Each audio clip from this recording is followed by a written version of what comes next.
Welcome back. अब हमारे साथ केडियानॉमिक्स के फाउंडर सुशील केडिया जुड़े हैं, जानते हैं उनसे आज के big calls. Sushil ji, good morning. सबसे पहले तो निफ्टी और बैंक निफ्टी पर आपका व्यू, वो जो आपने एक पिछले हफ्ते व्यू लिया था कि यहाँ से एक बड़ी तेज़ी आएगी, उसकी शुरुआत लगता है हो गई है। अब यहाँ पर क्या स्टॉप लॉस एडजस्ट कर लें और क्या नेक्स्ट टारगेट्स होंगे?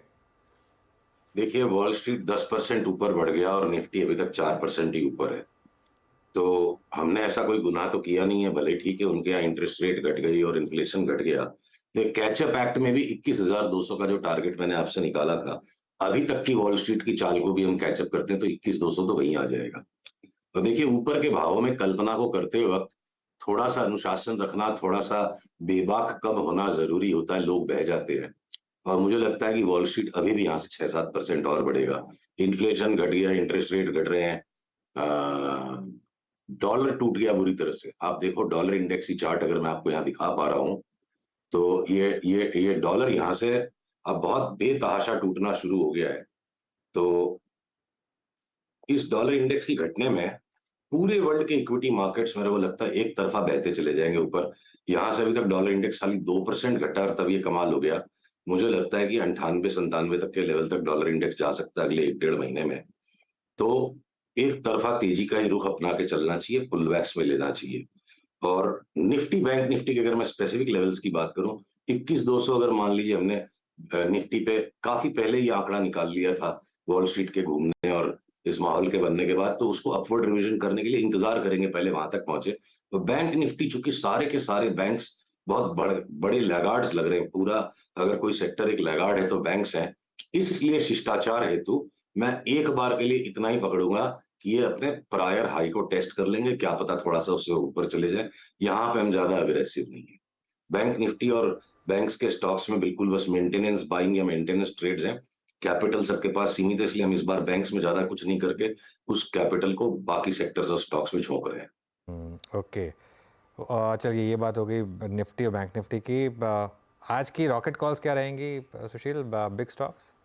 देखिए, कोपरान में हम जो काफी समय से बाई मेंटेन करके चल रहे हैं, 600 रुपए का टारगेट साल भर में। अब इसने कंसोलिडेशन करने के बाद आज देखिए कोपरान ने जो बड़ा ब्रेकआउट दे दिया, तो जिनको ये सट्टा मारने की आदत है वो अपना सावधानी से करें। 226-27 का स्टॉप लॉस रख के अगला पड़ाव मुझे 330 तक लगता है कोपरान में। अब तो खैर सर्किट ही लग रहा है कि क्या है पता नहीं। काफी बढ़ गया आज इंट्राडे में।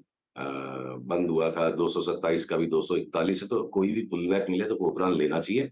अगला पड़ाव 340, उसके बाद थोड़ा करेक्शन और इवेंचुअली हमें ये 450 तक जाता लगता है, 415-20 तक। तो कोपरान आज जो ट्रिगर आया है उसमें हमारी एक पुरानी कॉल को हम ऐड कर रहे हैं कि कोपरान अब बड़ा भाई है। Okay, Sushil ji, US market का आपने जिक्र किया और आपने ये कहा कि वो जो डिफरेंशियल है इतना बड़ा है, उसके बेसिस पे आपने निफ्टी का टारगेट लगाया। अब जो आज आईटी में शॉर्ट कवरिंग आई है, लार्ज कैप आईटी में शॉर्ट कवरिंग है, लार्ज कैप नहीं ठीक है, मैं उसी डिफरेंशियल के उसी डिफरेंशियल पे सवाल पूछ रहा हूँ। अब निफ्टी आईटी में शॉर्ट कवरिंग है, लार्ज कैप आईटी में ज़्यादा शॉर्ट कवरिंग है। आप टेक महिंद्रा को देखिए सुबह से, इसमें कोई मीनिंगफुल आपको ट्रेड करने लायक कुछ लग रहा है क्या लार्ज कैप और मिड कैप आईटी में? हाँ, अब आईटी स्टॉक्स में जो हमने 1.5-2 महीने सावधानी रखी कि लेंगे ही नहीं, छूना ही नहीं है, अब वो दौर जा चुका है। और हमारे प्रेफर्ड स्टॉक्स में जो है वो एलटीटीएस, एम्फेसिस और आपका टेक महिंद्रा भी ठीक है, उसमें एचसीएल टेक भी ठीक है, आ जाएगा लिस्ट पे लाइन में। और लार्जर वंस में से विप्रो हमें सबसे बेस्ट चार्ट लगती है। इन्फोसिस, टीसीएस अभी थोड़े से वॉबली रह सकते हैं।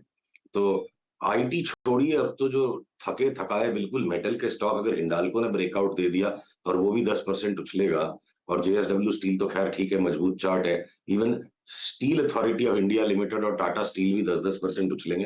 तो भाई साहब, सवाल ये है कि इस बाजार में ये सवाल पूछना ज्यादा आसान होगा कि क्या नहीं लेना है। मुझे बैंक्स और ऑटो नहीं लेने, टाटा मोटर्स को छोड़ के कोई भी ऑटो नहीं लूंगा, बैंक्स नहीं लूंगा। बाकी जिसको जो पसंद आए बोलो, सारा बाजार चलेगा। ओके, तो आईटी पे साथ ही साथ यहाँ पे अगर आप देखें तो सुशील जी ने कुछ बैंकों पर और ऑटो पे भी टिप्पणी कर दी। अब आते हैं थोड़ी सी कुछ जो एनबीएफसीज हैं सुशील जी, उसमें एक क्योंकि रियल स्टेट काफ़ी चला, रियल स्टेट इंसिलरी काफ़ी चला, मैं एक स्टॉक पे आपका व्यू चाह रहा था सर, एलआईसी हाउसिंग फाइनेंस। आज करीब करीब 464 पे ट्रेड करता हुआ ये भी मतलब आप समझ लीजिएगा कि जुलाई के बाद की हाईएस्ट ट्रैजेक्टरी, मल्टीपल हाईस लगाए इस जोन में। यहाँ पे कोई मेजर स्विंग दिख रहे हैं आप, या फिर कोई और एनबीएफसी में? देखिए, एलआईसी हाउसिंग फाइनेंस हमारा 314-15 से लगातार बाई एंड होल्ड मेंटेन्ड है। इतनी जिगिर चलती है चार्ट, भले इसको फ्यूचर्स में डाला है, इसमें ट्रेडिंग करके सट्टा करके पैसा लग जाएगा, डिलीवरी लेने वाला कमाएगा। तो हमारे व्यू में कहीं कोई परिवर्तन नहीं है कि इसका अगला पड़ाव 530 और वहां से कुछ करेक्शन होने के बाद इवेंचुअली निवेश करने वाले को, डिलीवरी करने वाले को 630 में भी बेचने मिलेगा। ये ट्रेडिंग का स्टॉक बिल्कुल भी नहीं है। ट्रेडिंग करने वाले को दोनों तरफ थप्पड़ पड़ेंगे। मुहूर्त वाले दिन मैंने आपसे एक डार्क हॉर्स पूछा था, तो आपने कहा था जीएनएफसी कि नंबर्स भले ही ख़राब आए हों लेकिन स्टॉक चलेगा यहाँ से। एक बार ज़रा जीएनएफसी देखते हैं। आज थोड़ी शुरुआत फ्लैट हुई, लेकिन अब इस समय डे हाई पर ये स्टॉक 3.25% ऊपर। उस दिन 680 रुपये था मुहूर्त वाले दिन। क्या व्यू बन रहा है यहाँ पर अब सुशील? एक बार रिविजिट करते हैं इसको। एक बार जरा वो चार्ट दिखा के बताइए कि क्यों आप बुलिश हैं। हाँ, देखिए चार्ट बड़ी सिंपल है। आप यहाँ देखो, डेली चार्ट पे जो ट्रायंगल पैटर्न बना है ना, आप इसको देखें। ये देखिए, ये ए बी सी डी और ई, ये इतना लॉन्ग टर्म ट्रायंगुलर पैटर्न है। अप्रैल 2022 से मार्च 2023 साल भर का है पैटर्न। और उसके बाद अब ये जब निकला है, हमें इसको डिलीवरी लेके 1500 तक की तेजी देखनी है। मेरे पास वो स्किल्स नहीं है कि मैं हर एक चार्ट पे, हर एक स्टॉक पे, हर घंटे और हर दिन की ट्रेडिंग कर लूं। पर मेरे पास ये मैच्योरिटी जरूर है कि किन स्टॉक्स में ट्रेडिंग नहीं करनी। तो हमने फैसला किया हम जीएनएफसी में ट्रेडिंग नहीं करेंगे, इसको दबोच के चुपचाप बैठेंगे।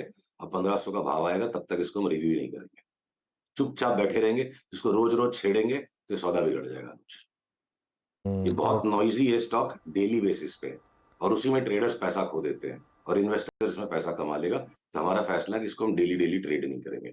जितने भी पुल बैक आएंगे, 5% 7% के भी बीच में कोई पैनिक पुल बैक आएंगे, तो हमें इसको लेना ही है। एंटी कंसेंसस शॉर्ट कॉल इस समय सुशील? सॉरी, कोई एंटी कंसेंसस या कोई बोल्ड सेल कॉल इस समय? सारी बाय कॉल्स तो हो गई डिस्कस।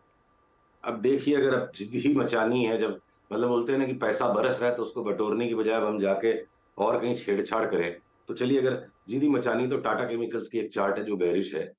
और ठीक है, हर्ज नहीं है, कुछ बेरिश कॉल्स भी पोर्टफोलियो में हो तो opening gap up gap down panic नहीं देता है।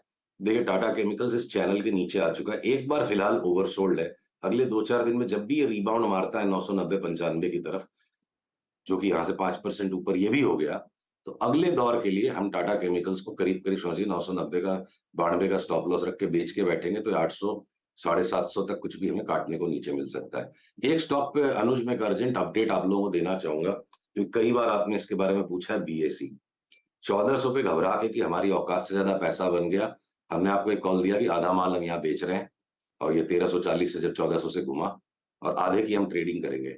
और वो आधे माल के अंदर में अब, और हमारी ये बात भी हुई थी कि एक बार 400 पे बात हुई 1200, और क्या पता 1200 का 2500 भी हो जाए। तो वो सारे अरमान पूरे कर दिए इसने, हमारी कल्पनाओं को बीट कर दिया। अब 2500 तक बोलने का यूफेमिज्म था 2300 पे। अब हमने अपने सारे निवेशकों को, अपने क्लाइंट्स को ये कॉल दे दिया कि जो भी बचा कुचा माल है बेच के खत्म करो। भगवान ने हमें मैंडेट नहीं दिया कि हम आखिरी 100 रुपया कमाना है। औकात से ज्यादा पैसा बन गया, 90 की ये पी रेशियो सब सस्टेनेबल नहीं है, और चार्ट के भी सारे पैटर्न्स कंप्लीट हो चुके हैं। अब ये कोई पागलपन में भागता ही चला जाए, तो पागलपन को पकड़ना हमारा काम नहीं है एक प्रोफेशनल का। टेक्निकली और फंडामेंटली दोनों तरफ से इसके जस्टिफिकेशंस खत्म हो गए पकड़ के बैठने के, और अपनी हैसियत से ज्यादा पैसा मिल गया, हम टेबल पे से इसको पूरा लेके उठ गए। ओके, चलिए सुशील, बहुत बहुत शुक्रिया आज हमारे साथ जुड़ने के लिए। फिर अगले ट्यूसडे आपसे दोबारा बात करेंगे। चलिए इस शो को यहीं समाप्त करेंगे। Market at days high almost, खासतौर से निफ्टी आईटी और कमोडिटीज़।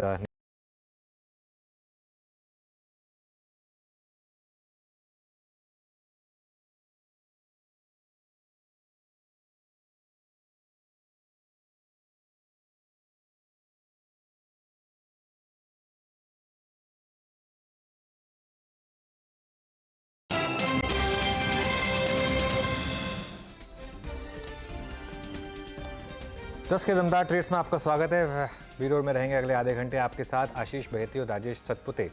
पिछले शो से हमारे साथ बने हुए हैं। रचना वैद्य जुड़ेंगी अपनी टॉप कॉल्स के साथ, नीलेश जैन भी आएंगे। इसके अलावा बिग मार्केट वॉइसेस में फर्स्ट ग्लोबल के चेयरपर्सन और एमडी देवीना मेहरा से होगी खास बातचीत। साथ ही कल मंगलवार था लेकिन छुट्टी थी, तो केडियानॉमिक्स के फाउंडर सुशील केडिया की बिग एंड बोल्ड कॉल्स लेंगे हम आज। और एक बार जरा मार्केट पर रुक करते हैं, 200 पॉइंट ऊपर निफ्टी अब और करीब करीब 400 पॉइंट ऊपर बैंक निफ्टी। डे हाई अगर निकलना शुरू हुआ तो एक सेकेंड राउंड ऑफ कवरिंग आने की उम्मीद है, लेकिन देखते हैं वो डे हाई क्रॉस होता है या नहीं। इन टर्म्स ऑफ स्टॉक्स आज टॉप गेनर्स में मन्नापुरम 8.5% ऊपर, मैं सारे एफ के रेट्स बता रहा हूँ आपको। MCX 6% ऊपर, Hindalco 4%, Mphasis, Oberoi realty, Info Edge, Coforge, Birlasoft, LTI Mindtree. तो बेसिकली पूरा ग्लोबल क्यूज का तड़का। IT में शॉर्ट कवरिंग, डिजिटल स्टॉक्स में रैली, कमोडिटी स्टॉक्स में रैली और बैंक निफ्टी एक्सपायरी है, इसके लिए शायद थोड़ा सबड्यूड एक गैप अप के बाद। वीरू जैम, तो ये थी अब तक की इस बाजार की चाल की समरी। छोटी सी एक आस्क ऑटोमोटिव, BSE पर करीब 8 प्रीमियम पर लिस्टिंग हुई इसकी, आपकी स्क्रीन पर आता हुआ, और करीब करीब 51 गुना सब्सक्राइब हुआ था। ये इसका टोटल सब्सक्रिप्शन करीब 51 गुना था। It's 10% now. पैनल आपकी स्क्रीन पे है। आशीष पाहेती, राजेश सतपुते पिछले कार्यक्रम से इस कार्यक्रम में भी शिरकत करेंगे। रचना वैद्य, नीलेश जैन फ्रेश पर्सपेक्टिव लेके जुड़े हैं। रचना जी गुड मॉर्निंग। मोमेंटम है मार्केट में, परसिस्ट कर रहा है अब तक, specially in IT। Large cap IT भी कंट्रीब्यूट करता है। Now it's Infosys which is trading at day high. आपके दो ट्रेड्स क्या रहेंगे? जी बिल्कुल, मैं अपनी बात IT से ही शुरू करने वाली थी और उसमें मेरा एक काउंटर इन्फी ही है और दूसरा काउंटर बिरला सॉफ्ट है, तो मेरा दोनों ही IT के कॉल्स है। मेरे हिसाब से IT में जो आज लीडरशिप है एज अ सेक्टर आल्सो, ये आगे कंटिन्यू होती हुई नजर आनी चाहिए। As far as Infy futures is concern, तो ये काउंटर जब तक 1390 के ऊपर रहेगा तो यहाँ से 1330 तक जाने के शॉर्ट टर्म में इन्फी के फ्यूचर्स में चांसेस है। 1330 एक बार ही निकल गया तो 1345 की तरफ जाता हुआ भी ये काउंटर हमें नजर आएगा। Similar is the case of Birla soft. Birla soft में भी एक बहुत ही बढ़िया मूव है आज के दिन में। अगर आप डेली चार्ट पे देखें तो ये खाली एक शुरुआत है और ऊपर वाली साइड पर 615 620 तक की स्पेस अवेलेबल है। तो जब तक ये काउंटर भी 595 के ऊपर रहेगा तो इसमें भी लॉन्ग साइड पे कंटिन्यूएशन फॉलो थ्रू मिलेगा, जो 615 और 20 के नंबर्स हमें बिरला सॉफ्ट के फ्यूचर्स पे दिखाएगा। So both are long, Infy and Birla soft. Okay, Birla soft and Infy दोनों लॉन्ग इस समय आपको, ये आपके लिए आज के ट्रेड्स। नीलेश को जोड़ लेते हैं। Nilesh good morning. नीलेश जी बताइए आपके पिक्स। गुड मॉर्निंग सभी को। देखिए दोनों ही खरीदारी के काउंटर हैं। सबसे पहले रियल्टी स्पेस में काफी अच्छा एक्शन हमें देखने को मिल रहा है और लगातार ये सेक्टर आउट परफॉर्म करता हुआ नजर आया है। इसी स्पेस में से जो काउंटर हमें पसंद आ रहा है वो है गोदरेज प्रॉपर्टीज। तो गोदरेज प्रॉपर्टीज लगातार एक हाइट अपन एपिटम के साथ साथ यहाँ पे ओपन इंटरेस्ट डेटा देखे तो लॉन्ग साइड में बिल्डअप हमें आज के सेशन में होते हुए नजर आ रहे हैं। एक फ्रेश ब्रेकआउट छोटे टाइम फ्रेम पे आया है तो यहाँ पे खरीदारी करने की सलाह होगी गोदरेज प्रॉपर्टीज को। 1880 और 1900 ये दो टारगेट्स के लिए 1845 का यहाँ पे स्टॉप लॉस रखना होगा। इसके साथ साथ जो दूसरा स्टॉक है वो है ऑटो स्पेस में से TVS मोटर। सिमिलर स्ट्रक्चर है, यहाँ पर भी एक high top and high bottom formation बन रहा है और ये एक ऑटो स्पेस में से आउट परफॉर्मर काउंटर साबित हुआ है। TVS मोटर में ऊपरी स्तर पर 1680 और 1900 टारगेट होंगे एंड 1640 का स्टॉप लॉस रखना होगा। TVS मोटर्स आपका बाय कॉल 1661 पर। आशीष बहती जी आपके दो ट्रेड्स। बिरिंग जी, जो फ्रेश ट्रेड रहेगा वो रिलायंस इंडस्ट्रीज पे खरीदारी की सलाह रहेगी। आई थिंक इन लेवल्स पे रिलायंस काफी अट्रैक्टिव लग रहा है और जिस हिसाब से आज फ्रेश मूव रिलायंस इंडस्ट्रीज में चालू हुआ है वो काफी इम्प्रेसिव है। स्टॉक ने बेस बना लिया 2320 का जो जोन है उन लेवल्स पे और अब फ्रेश ब्रेकआउट देने के लिए तैयार है। तो 2320 का ही एक स्टॉप लॉस लगाकर इसमें खरीदारी की सलाह रहेगी। 2360 और 2380 के टारगेट्स के लिए। जो सेकंड ट्रेड है वो रिपीट है HCL टेक, जिसकी हमने थोड़ी देर पहले डिस्कस किया था। वो काफी अच्छा लग रहा है इन लेवल्स पे भी और हमें लग रहा है कि HCL tech as a strength की तरह उसे ट्रेड करना चाहिए। पूरे IT पैक में सबसे स्ट्रेंथ वाला काउंटर रहा है ये। तो 1200 अब जो उसमें स्टॉप लॉस ट्रेल करके ऊपर ले जाना, 1260 का बेसल मेंटेन करें। हमें लग रहा है इसमें भी 1300 तक के टारगेट्स, 1300 और 1320 तक के टारगेट्स के लिए चेज किया जा सकता है। ओके चलिए एक काम करते हैं फिर। आई थिंक राजेश जी की ट्रेड्स बची हैं। हाँ राजेश जी, आपके ट्रेड्स क्या रहेंगे? अनुज जी देखिए, दो ट्रेड रहेंगे। एक रहेगा टाइटन। आई थिंक गाबा जी ने ऑलरेडी दिया है, लेकिन फिर भी जिस तरह से इसका स्ट्रक्चर पैन आउट है मुझे लगता है इसका टारगेट होगा 3360 का। तो it's a buy in Titan. Stop loss होगा 3270 का। दूसरा जो बाय कॉल रहेगा वो रहेगा LIC हाउसिंग। मुझे लगता है आज LIC में अच्छा मूव मिल रहा है। एक कंटिन्यूशन होगा, शॉर्ट कवरिंग मिलेगी, करीबन 480 का मेरा लक्ष्य रहेगा। 463 पे ये फ्यूचर में ट्रेड हो रहा है। बाय करें, स्टॉप लॉस रहेगा 455 का। ओके चलिए, ये इस समय की ट्रेड्स। फर्स्ट ग्लोबल की देवीन चेयरपर्सन और एमडी देवीना मेहरा को जोड़ लेते हैं अब और उनसे बात करते हैं, एक खास बातचीत करते हैं इस मार्केट को लेकर। ध्यान रखिएगा, देवीना जी से जब भी बात होती है वो कभी नियर टर्म की बात नहीं होती, एक बड़ी थीम्स को पकड़ने की कोशिश होती है। और जब जब मार्केट में बड़े डिक्लाइन आए हैं, जब जब एक बड़ा बॉटम पकड़ने की बात हुई है, तब हमने देवीना जी से बात की है। और देवीना जी को काफ़ी एक्सपीरियंस है 30 साल से ज़्यादा का, सिर्फ इंडिया का नहीं, अमेरिकन, यूरोपियन, एशियन मार्केट सब पर एक अच्छी पकड़ रखती हैं देवीना जी। देवीना जी गुड मॉर्निंग। तो आपका एक व्यू रहा है मार्केट में कि सबसे बड़ा रिस्क है इस मार्केट में पार्टिसिपेट ना करना, वो बहुत बखूबी से प्ले आउट करता आया है। अभी भी क्या वही रिस्क है इन लेवल्स पर भी? गुड मॉर्निंग अनुज, और आपको और आपके सभी दर्शकों को नया संवत भी मुबारक हो। तो जहां तक आपका ये मार्केट का सवाल है, जी हाँ, जैसा मैंने पहले भी कहा है कि मार्केट में निवेशित नहीं रहने का ये रिस्क रहता है कि आप अप मूव मिस करेंगे। तो जहां तक अभी भी लार्ज कैप साइड की बात है, जो निफ्टी सेंसेक्स जैसे स्टॉक्स हैं या मतलब इंडेक्स ही लेवल है, और वहां पर मुझे अभी कोई ऐसा बड़े क्रैश का खतरा नहीं नजर आता। थोड़ा बहुत करेक्शन तो खैर होता रहता है, लेकिन क्योंकि जैसा मैंने एक बार पहले भी आपके चैनल पर कहा था कि जो 2010 से 20 का दशक था उसमें आपको बहुत कम रिटर्न मिला इक्विटी में। शायद 8.8% कंपाउंडिंग रहा, जबकि उन दिनों फिक्स डिपॉजिट ही आपको 7-7.5 देते थे, तो पूरे दशक में आपको इक्विटी वाला रिटर्न ही नहीं मिला। तो क्रैश का डर तो तब होता है जब आप ट्रेंड लाइन से बहुत ऊपर हो, और जो लॉन्ग टर्म इक्विटी मार्केट का कंपाउंडिंग रहा है 15-16%, उससे बहुत कम इसमें रिटर्न रहा। तो अभी जो 2020 से जो बुल रन आया भी, तो अभी भी हम लोग ट्रेंड लाइन तक पहुंचे भी नहीं है, तो वो रिस्क कम है। लेकिन जहां पर आपको सावधान रहना है वो है स्मॉल कैप, मिड कैप, वो सब जगह पर जहां कुछ समय के लिए तो बहुत अच्छा सब नजर आता है, लेकिन वो कितने दिन टिकता है वो एक बात रहती है। क्योंकि आप 2008-9 में देखें तो स्मॉल कैप इंडेक्स में, स्टॉक्स की भी बात नहीं कर रही हूँ, स्मॉल कैप इंडेक्स ऑलमोस्ट 80% गिरा था, और वो 2016 में जाके 2008 वाली लेवल आई। 1-1.5 साल का बुल रन रहा, उसके बाद फिर लगभग 2/3 गिरा। जो अभी आपको मिल रहे हैं माइक्रो कैप और स्मॉल कैप मैनेजर्स, जो बोल रहे हैं कि पिछले 2 साल में हमने 50% या 60% कंपाउंडिंग दी, आपको याद रखना चाहिए कि कोई चीज जब 2/3 गिरती है तो 3 गुना भी होगी तो आपको रिटर्न नहीं मिलेगा। तो ये चीज आपको ख्याल में रखनी है।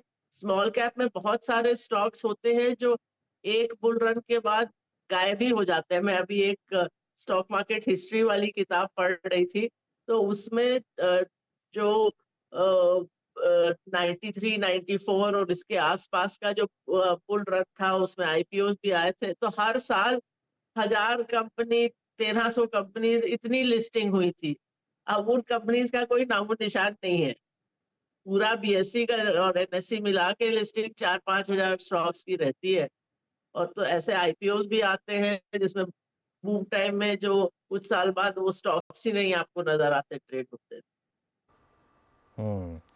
तो देवीना मैम, बिल्कुल अच्छा, आपको भी फेस्टिव की बहुत बहुत मुबारक फेस्टिव सीज़न की।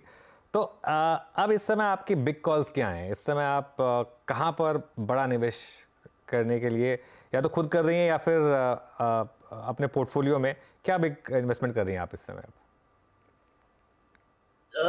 हम लोग, एक तो जहां तक हमारा पोर्टफोलियो मैनेजमेंट सर्विस पीएमएस का सवाल है, हम लोग बड़ा निवेश किसी में नहीं करते। हमारा पूरा फिलॉसफी यही है कि आपको रिस्क मैनेज करके चलना है, और उसमें एक ये इम्पोर्टेंट चीज रहती है कि स्टॉक्स और स्टॉक्स ही नहीं, सेक्टर्स भी आपको काफी डाइवर्सिफाई करके चलना होता है। तो ये हमारी एक आप समझ लीजिए मूल सिद्धांत है जिस पर हम लोग मैनेज करते हैं। तो अगर आज की डेट में देखूं तो सबसे ज्यादा ओवरवेट जो सेक्टर है वो पिछले 2 साल में बदला नहीं है, वो इंडस्ट्रियल्स और कैपिटल गुड्स है।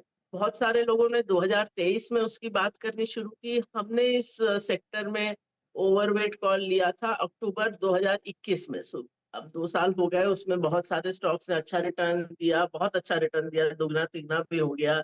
थोड़ा हम लोगों ने प्रॉफिट बुकिंग की, ये सब किया, पर अभी भी वो सेक्टर ओवरवेट है। और जो हर तिमाही पे हम लोग प्रश्न पूछते हैं कि क्या ये रन इसका खत्म हो गया, पर अभी तक वैसा सिग्नल आया नहीं है। तो वो है 2023 में जहां हम लोगों ने थोड़ा बढ़ाया निवेश, वो है ऑटो कंपोनेंट्स, फार्मा, थोड़ी सी कंस्ट्रक्शन कंपनीज भी ली। इंडेक्स पर जो ड्रैग हो सकता है वो है बैंक्स। तो बैंक्स, शायद मुझे किसी ने बोला था कि ये तो आपका तकिया कलाम है कि आप हमेशा बोलती हैं कि बैंक में मैं नर्वस इन्वेस्टर हूँ, सो निवेश करती हूँ तो बहुत डर डर के। तो अभी बैंक्स उतना अच्छा नहीं लग रहे हैं, और खासकर अभी भी पीएसयू बैंक्स प्राइवेट सेक्टर से बेहतर लग रहे हैं, तो वो कॉल अभी भी रहती है। नॉन बैंक फाइनेंशियल से तो हम लोगों ने कभी विशेष निवेश किया ही नहीं। तो ये एक तरह से जो तस्वीर है ओके मैम, ये अभी ये सामने आती है। गुड मॉर्निंग मैम, वीरेंद्र बोल रहा हूँ दिल्ली स्टूडियो से। अभी आपने सब सेक्टर का जिक्र किया और किन किन को आप लोगों ने अपने पीएमएस में स्पेस दिया है उसका जिक्र आप कर रही थी। मैम, अगर इंक्लूडेड हो या ना भी हो, फिर भी आपका एक व्यू चाहेंगे। यूएस में जो बॉन्ड यील्ड बैकफुट पे आए हैं, इन्फ्लेशन कूल ऑफ हुआ है, उससे उसका सरोकार एस्टेब्लिश करते हुए मैं निफ्टी आईटी पे आपका व्यू चाहूँगा मैम। आज तो इसमें डे ट्रेडर के पर्सपेक्टिव से अच्छी शॉर्ट कवरिंग है, बट निफ्टी आईटी पर, लार्ज कैप आईटी पर मैम इस लेवल पे आपका व्यू क्या है, स्पेशली जो पिछले 2 दिन में यूएस मार्केट में हुआ इन्फ्लेशन के फ्रंट पे और यील्ड के फ्रंट पे, उसको देखने के बाद? जहां तक यूएस का सवाल है, इस पर मैंने पिछले हफ्ते एक लेख भी लिखा था कि जो पिछला फेड की मीटिंग हुई थी, उन्होंने ये कहा था कि बाजार ही हमारा काम कर रहे हैं, क्योंकि यील्ड्स ऊपर है, फाइनेंशियल कंडीशन टाइटनिंग जो बोलते हैं वो है,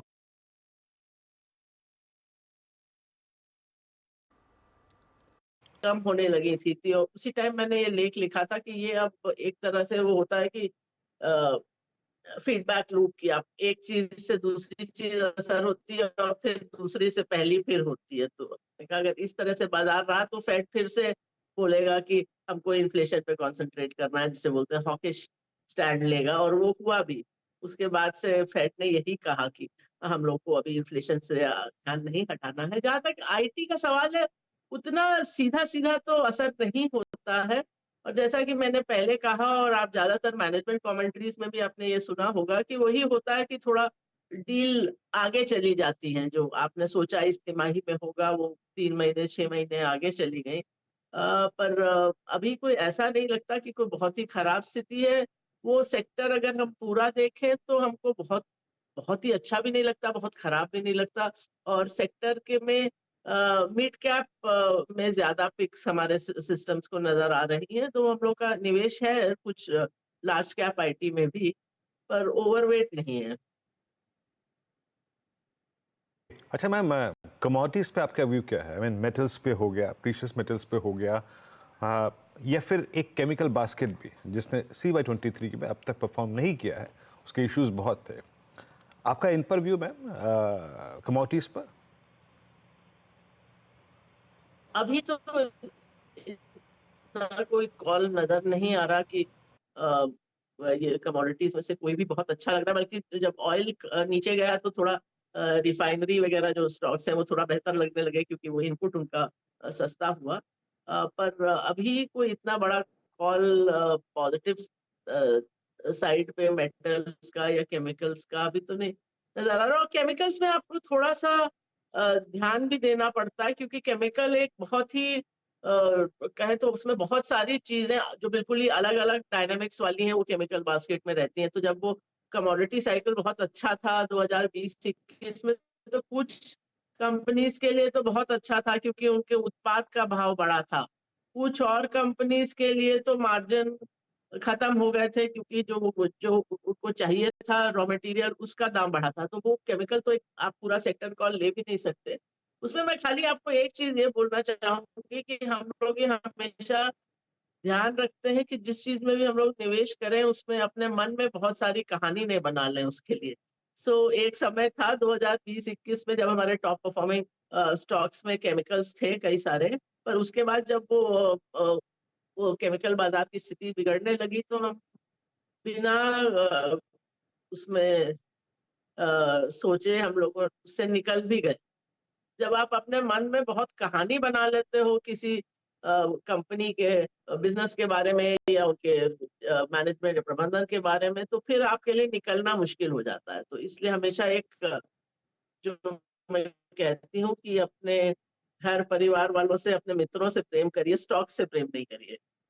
बिल्कुल स्टॉक से प्रेम मत करिए और एकदम अपॉर्चुनिस्टिक रहिए। अच्छा देवीना जी, रियल एस्टेट पर क्या व्यू आपका, क्योंकि यहाँ पर बड़ी तेजी हो रही है रियल एस्टेट में इस समय। रियल एस्टेट में हम लोगों ने कभी विशेष निवेश किया नहीं है, तो बहुत इतना स्टडी नहीं किया है। ये थोड़ा लेवरेज सेक्टर रहता है, थोड़ा रिस्की सेक्टर रहता है, थोड़ा न्यूज ड्रिवन रहता है, तो हम लोग थोड़ा, जैसा मैंने कहा, हम लोग रिस्क को पहले देखते हैं। ये जरूर है कि जो लिस्टेड रियल एस्टेट कंपनीज हैं वो जो ऊपर का तबका है उसी को केटर करती हैं, लग्जरी को केटर करती हैं, वो सब अच्छा कर रहा है। क्योंकि जितनी भी आपको अर्थव्यवस्था में जो भी समस्याएं नजर आ रही हैं वो उस तबके की नहीं है। वो जो करोड़ों लोग जिनको फ्री राशन चाहिए वो उन लोगों की है।